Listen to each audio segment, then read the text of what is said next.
Cc T10 choosing the correct statement. When we choose the correct statement, we have to evaluate each of the options A, B, C, and D, prove that 3 of them are false and 1 of them is correct. And that's what I'd like to do with you right now. The question relates to condensers in every optional answer, and the condenser coil is right here in our system on the high side of the system. So let's evaluate each statement one at a time and determine the truthhood or falsehood of each statement. A, do condensers create heat in refrigerant and reject it? That cannot be true, simply because heat cannot be created or destroyed.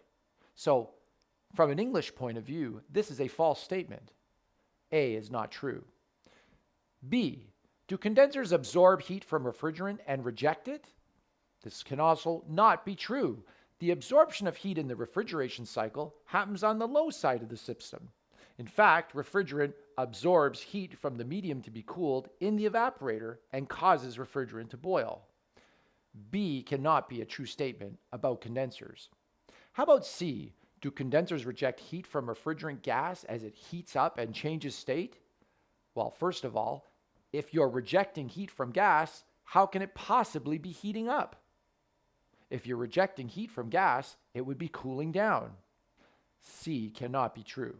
So we already know that D is the correct answer, but let's evaluate it to be 100% sure. Do condensers reject heat from refrigerant gas as it cools and changes state? Absolutely. It's the very job of the condenser to take superheated gas from the discharge line, desuperheat it, condense it, and subcool it until it's a 100% liquid entering the liquid line. All that involves rejecting heat away from the refrigerant so that we can change its state. The answer to the question, again, is D.